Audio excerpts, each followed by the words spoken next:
What up, my fellow Knicks fans? This is your guy Marcellus Ease, and don't panic quite yet. As the Knicks climb through the Eastern Conference and become one of these teams that are known to be one of the top contenders within that conference, there's always a team you look back on, you thought you overcame, but low-key, they're always gunning for you.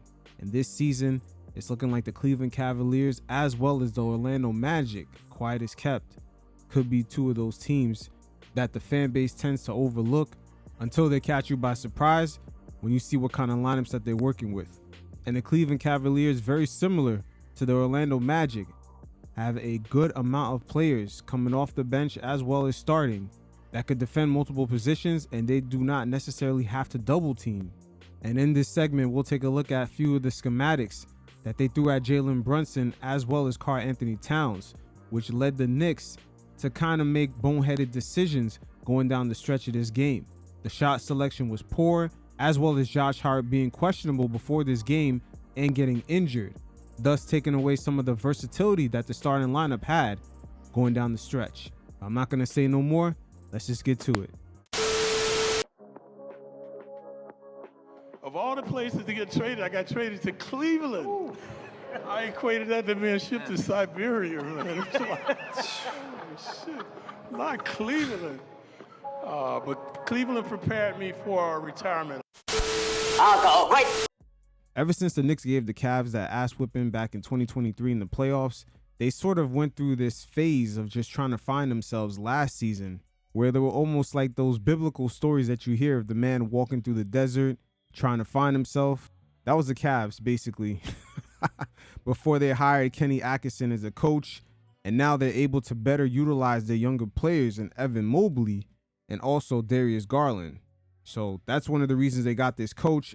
And now with the personnel that they have, with Jared Allen, them playing another big and Evan Mobley at the same time, it seems like against the Knicks in this matchup, they kind of used the Boston Celtics approach that they used in the 2024 NBA Finals against the Mavericks, where they didn't necessarily double team the star guard in Luka Doncic, leaving the Mavericks not necessarily double teaming Luka, which would cause a scramble, almost a recovery on the outside shooters.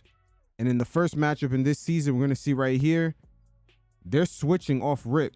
Notice the switch. There's no real advantage right now. See, Brunson's just one-on-one. You just have to chuck it up. And not only that, if Karl Anthony Towns had popped out instead of roll, where he is right here, they still would have just had a defender right on him. So they sort of eliminated Towns from being open on that pop out. But this team, they've always had the personnel to actually keep up with perimeter guards like Brunson.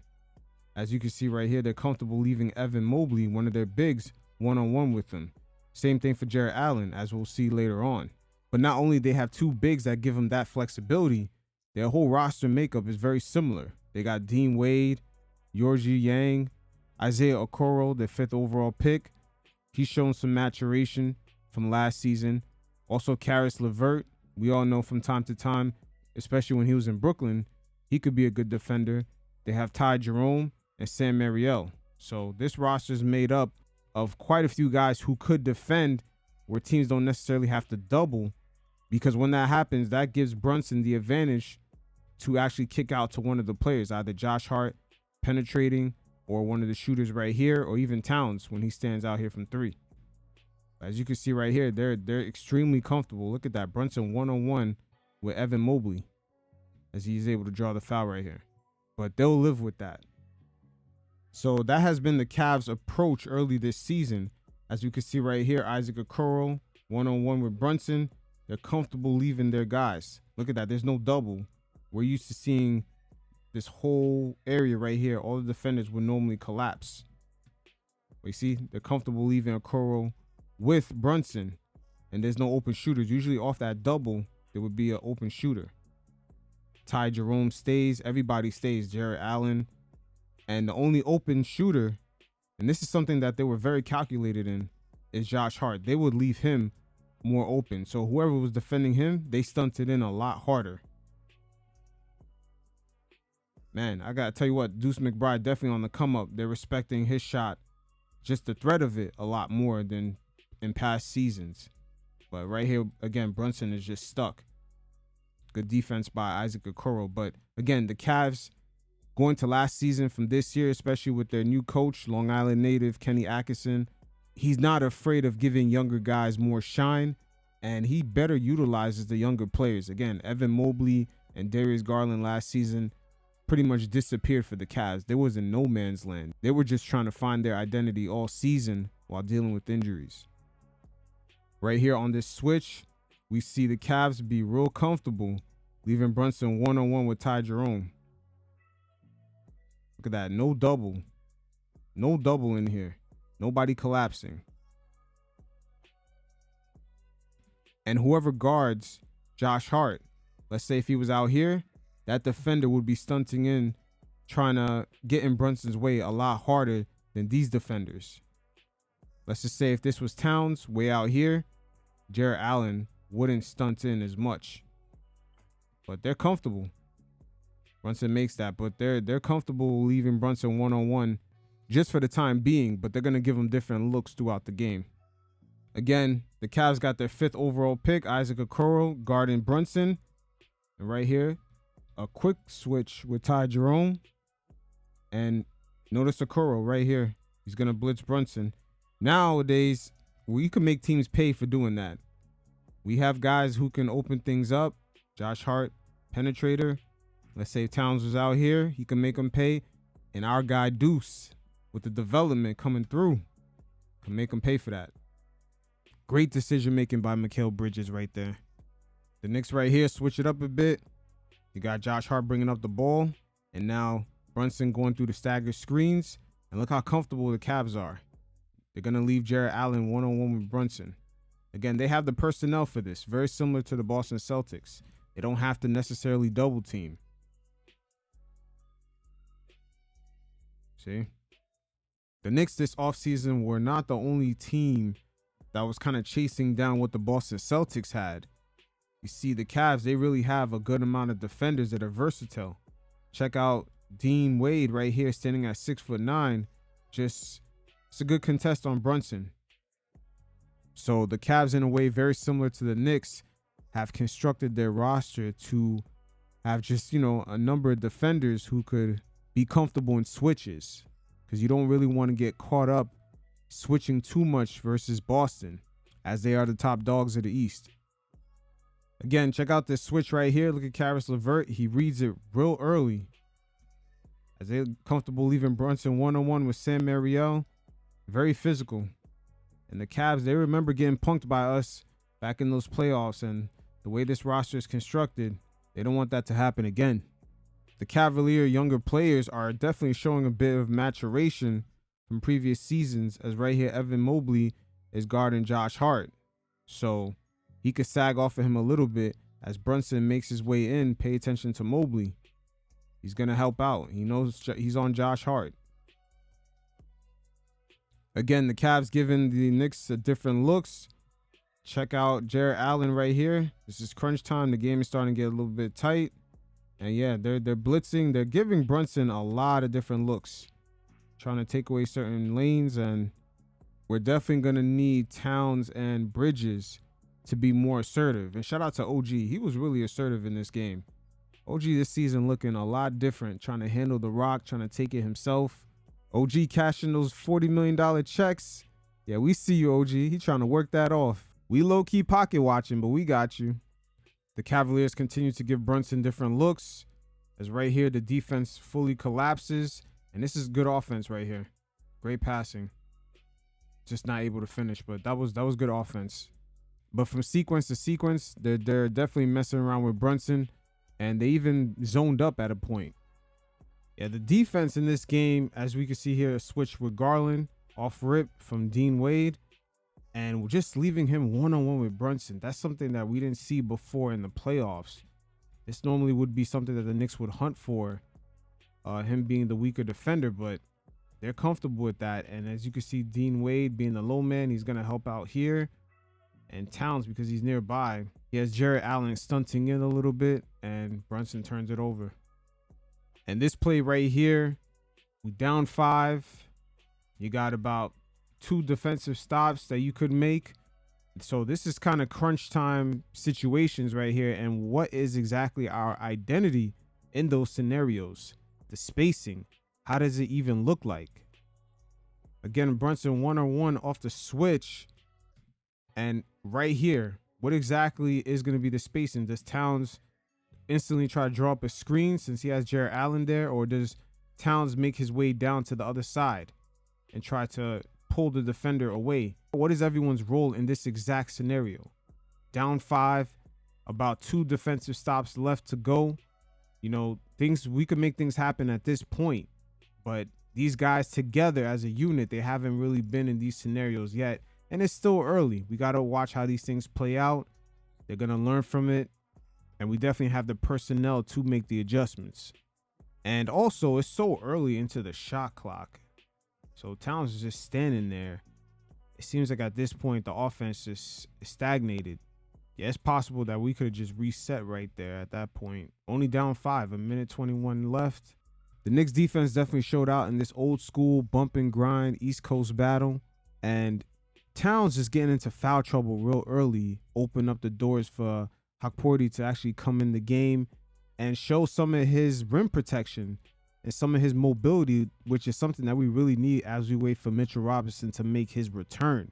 But again, a lot of the pick and roll drop back coverage that Towns plays with Donovan Mitchell just getting hot, it just leaves too much breathing room for players to actually get their jump shots off. But OG Anunoby definitely helped out a few times, serving as a low man, protecting the rim. But we're really desperately going to need some rim protection here this season, really early on, because Towns is not necessarily a guy vertically who's going to protect the rim, especially as he makes his recovery, being a stretch 5. He has great downhill mobility, but moving side to side and jumping vertically to protect the rim, that's just something that he's not really about. And here are some examples right here with Donovan Mitchell, the pick and roll. Of course, the Cavs all night just going at Towns.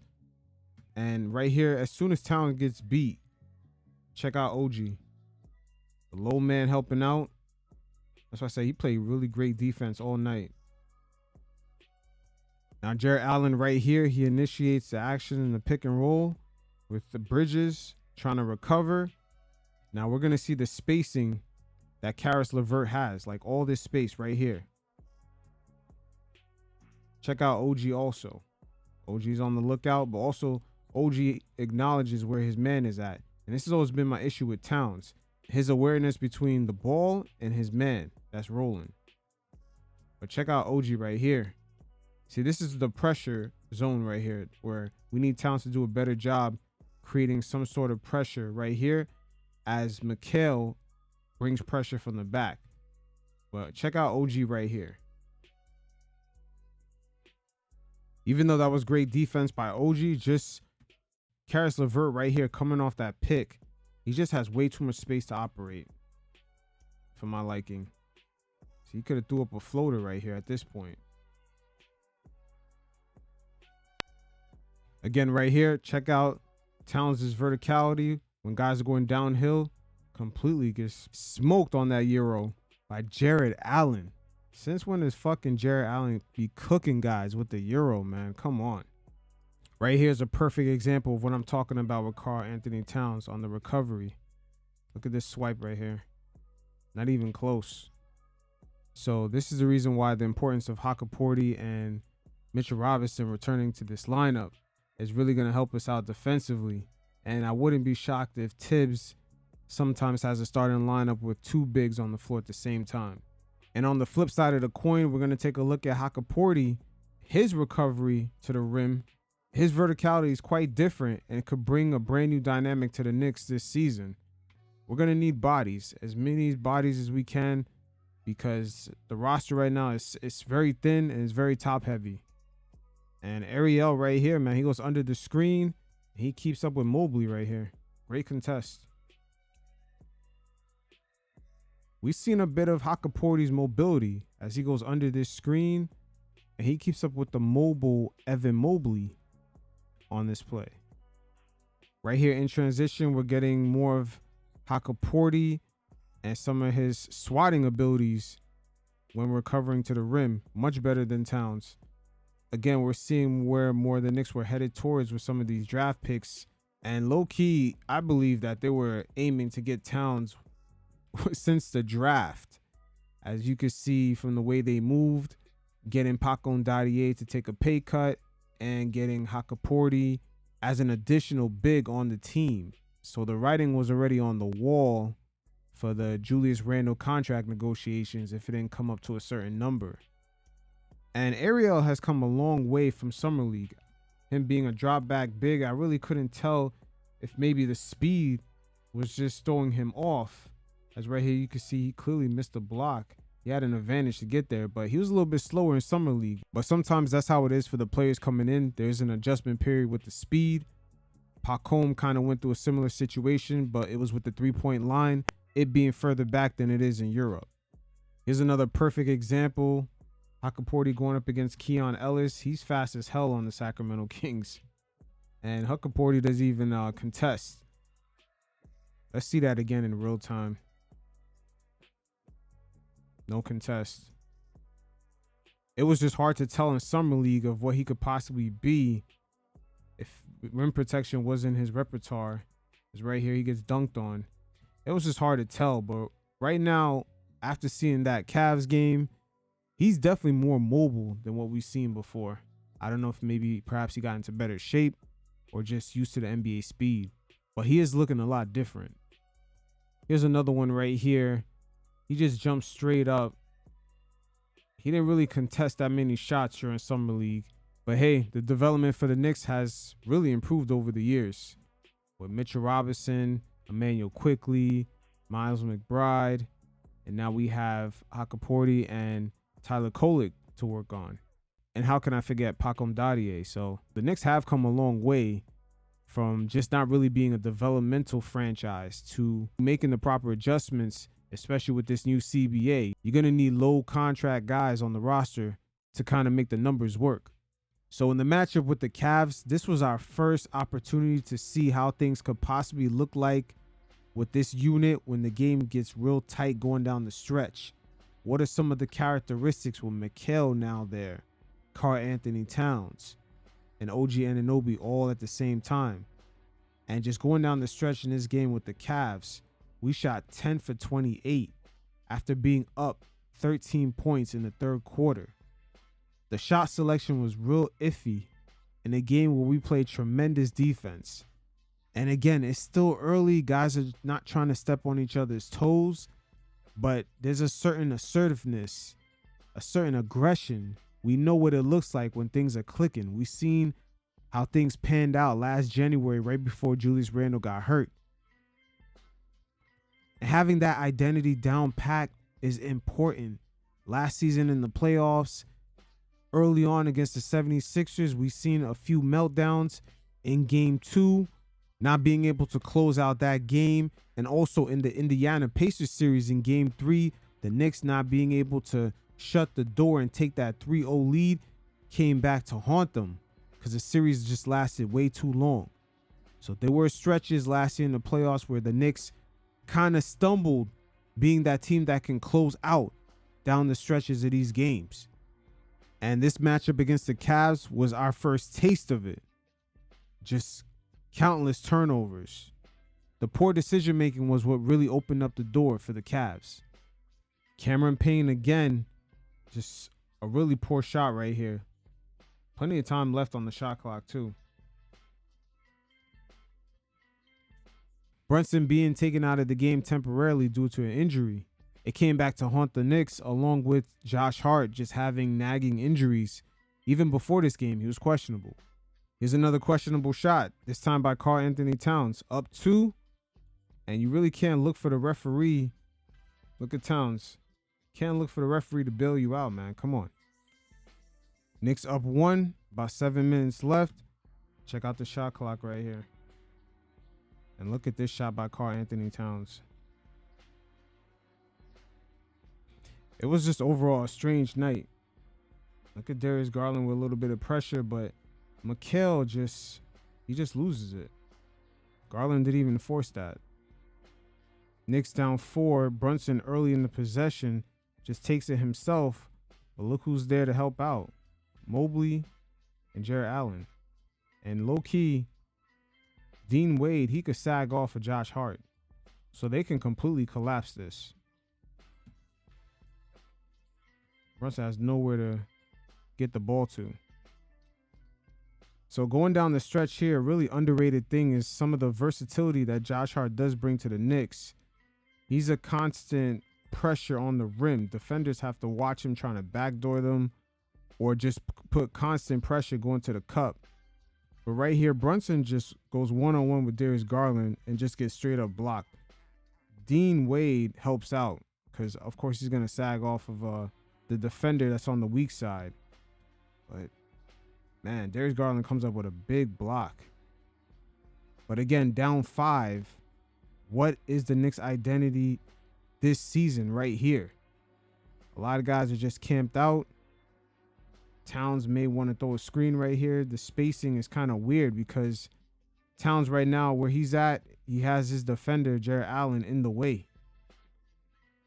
So it's easy for the defense right here at this point. It's easy for them to collapse. But it's early. These are the things we're going to be looking out for.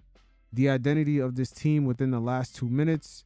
And how do they respond in tight situations? But it is what it is. It's not warranted to have an overreaction for this. Brunson did leave the game headed into the fourth quarter. Josh Hart had nagging injury issues. He wasn't available down the stretch. And Towns was in foul trouble. So at the same time, it's still early. Guys are still trying to get their chemistry down. And we just got to be patient with this and work through it. But this was a great battle, low-key. And the Knicks defense was on point. From McBride to OG to Mikal Bridges. Man, they did their thing. The only issue is Karl Anthony Towns. How is Tibbs going to mask him during this season is going to be a hell of a task for him to figure out. But until next time, you fellas stay safe. Peace.